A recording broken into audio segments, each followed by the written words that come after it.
ਸਿਆਣੇ ਕਹਿੰਦੇ ਨੇ ਵੀ ਇੱਕ ਵਾਰੀ ਨਾ ਬਾਦਸ਼ਾਹ ਪੂਰਾ ਰਾਜ਼ੀ ਹੋ ਗਿਆ ਆਪਣੇ ਵਜ਼ੀਰ ਤੇ ਖੁਸ਼ ਹੋ ਕੇ ਉਹਨੂੰ ਆਂਦਾ ਵੀ ਮੰਗ ਤੂੰ ਮੇਰੇ ਕੋਲੋਂ ਕੀ ਮੰਗਣਾ। ਵਜ਼ੀਰ ਦੇ ਜ਼ਿਹਨ 'ਚ ਵੀ ਲਾਲਚ ਆ ਗਿਆ। ਉਹਨੇ ਸੋਚਿਆ ਵੀ ਬਾਦਸ਼ਾਹ ਅੱਜ ਪੂਰਾ ਮੇਰੇ ਤੇ ਰਾਜ਼ੀ ਏ ਤੇ ਅੱਜ ਮੈਂ ਨਾ ਕੁਛ ਵਾਵਾ ਸਾਰਾ ਮੰਗ ਲਵਾਂ। ਆਂਦਾ ਬਾਦਸ਼ਾਹ ਸਾਹਿਬ ਮੇਰਾ ਦਿਲ ਵੀ ਕਰਦਾ ਕਿ ਮੈਂ ਵੀ ਬਾਦਸ਼ਾਹ ਹੋਵਾਂ। ਤੁਸੀਂ ਬਹੁਤ ਵੱਡੀ ਬਾਦਸ਼ਾਹੀ ਦੇ ਮਾਲਕ ਜੇ, ਮੈਂ ਇੱਕ ਛੋਟੇ ਜਿਹੇ ਹਿੱਸੇ ਦਾ, ਚੌਥੇ ਹਿੱਸੇ ਦਾ ਹੀ ਭਾਵੇਂ ਨਾ ਮੈਨੂੰ ਬਾਦਸ਼ਾਹ ਬਣਾ ਦਿਓ, ਮੈਨੂੰ ਬਾਦਸ਼ਾਹ ਬਣਾ ਦਿਓ, ਮੈਂ ਇਹ ਹੀ ਚਾਹੁੰਦਾ ਵਾਂ। ਬਾਦਸ਼ਾਹ ਆਖਿਆ ਵੀ ਠੀਕ ਹੈ, ਤੇਰੀ ਖੁਆਇਸ਼ ਮੈਂ ਆਖਿਆ ਸੀ ਪੂਰੀ ਕਰਨੀ ਹੈ, ਤੇਰੀ ਖੁਆਇਸ਼ ਮੈਂ ਪੂਰੀ ਕਰ ਦੇਣਾ। ਕੋਲ ਜਿਹੜਾ ਬਾਦਸ਼ਾਹ ਦਾ ਬੰਦਾ ਬੈਠਾ ਸੀ ਨਾ, ਬਾਦਸ਼ਾਹ ਨੂੰ ਆਖਿਆ ਵੀ ਇੱਥੇ ਇੱਕ ਤਹਿਰੀਰ ਲਿਖ ਦੇ ਕਿ ਬਾਦਸ਼ਾਹੀ ਦਾ ਅੱਧੀ ਬਾਦਸ਼ਾਹੀ ਦਾ ਇਹ ਮਾਲਕ ਹੈ। ਉਹ ਬੜਾ ਖੁਸ਼ ਹੋਇਆ ਵਜ਼ੀਰ, ਤੇ ਨਾਲ ਹੀ ਬਾਦਸ਼ਾਹ ਨੇ ਨਾ ਆਪਣੇ ਉਸ ਬੰਦਾ ਜਿਹੜਾ ਲਿਖਣ ਵਾਲਾ ਸੀ ਨਾ ਉਹਨੂੰ ਆਖਿਆ ਵੀ ਇੱਥੇ ਇੱਕ ਹੋਰ ਵੀ ਤਹਿਰੀਰ ਲਿਖ ਦੇ, ਨਵਾਂ ਵਰਕਾ ਕੱਢ। ਉਹਦੇ ਤੇ ਵੀ ਬਾਦਸ਼ਾਹ ਨੇ ਤਹਿਰੀਰ ਲਿਖਾ ਦਿੱਤੀ ਤੇ ਉਹ ਤੇ 3 ਸਵਾਲ ਲਿਖ ਦਿੱਤੇ। ਉਹਨੂੰ ਆਖਿਆ ਉਸ ਵਜ਼ੀਰ ਨੂੰ ਵੀ ਅਗਰ ਤੂੰ 3 ਸਵਾਲਾਂ ਦੇ 30 ਦਿਨਾਂ 'ਚ ਜਵਾਬ ਦੇ ਦੇਣਾ ਤੇ ਤੂੰ ਅੱਧੀ ਬਾਦਸ਼ਾਹੀ ਦਾ ਮਾਲਕ ਹੈ।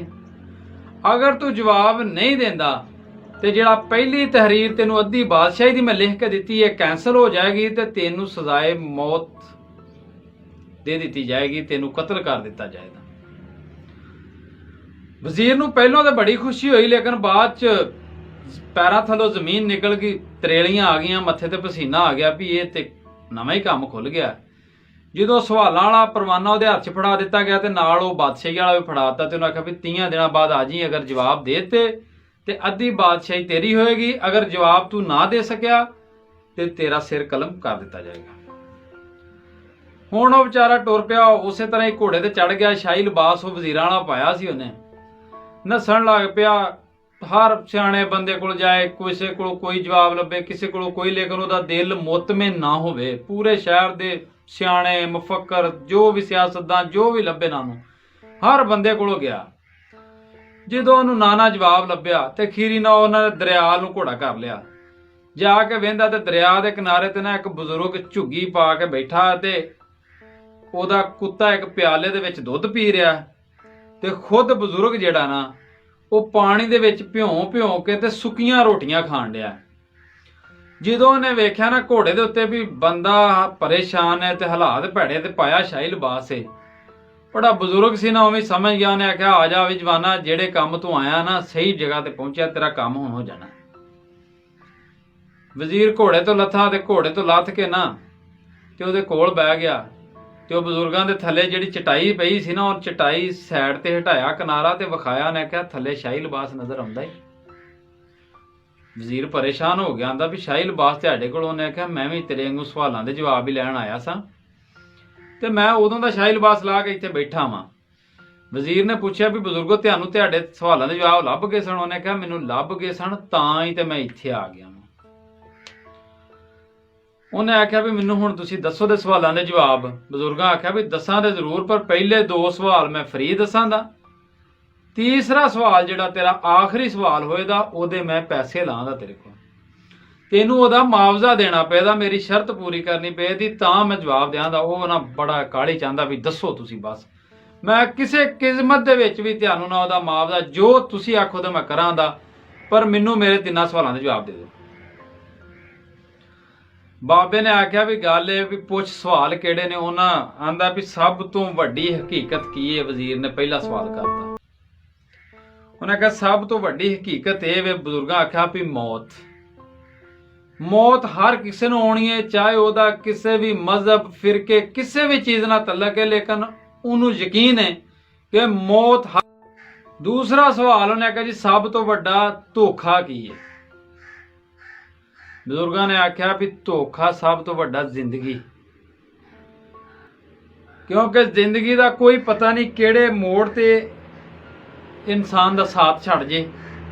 ਸਭ ਤੋਂ ਧੋਖਾ ਨੰਬਰ 1 ਇਹ ਵੀ ਇਹਦਾ ਪਤਾ ਹੀ ਨਹੀਂ ਲੱਗਦਾ, ਹਰ ਕਿਸੇ ਨੂੰ ਇਹਨੇ ਧੋਖਾ ਦਿੱਤਾ ਵੇ। ਹੁਣ ਵਜ਼ੀਰ ਨੇ ਤੀਸਰਾ ਸਵਾਲ ਕੀਤਾ ਵੀ ਇਨਸਾਨ ਦੀ ਸਭ ਤੋਂ ਵੱਡੀ ਕਮਜ਼ੋਰੀ ਕੀ ਹੈ? ਬਜ਼ੁਰਗਾਂ ਨੇ ਆਖਿਆ ਤੈਨੂੰ ਆਖਿਆ ਸੀ ਵੀ ਇਹਦਾ ਤੈਨੂੰ ਮੁਆਵਜ਼ਾ ਦੇਣਾ ਪੈਣਾ ਤਾਂ ਇਹਦਾ ਮੈਂ ਜਵਾਬ ਦੇਣਾ, ਇਸ ਤਰ੍ਹਾਂ ਮੈਂ ਇਹਦਾ ਜਵਾਬ ਨਹੀਂ ਦੇਣਾ।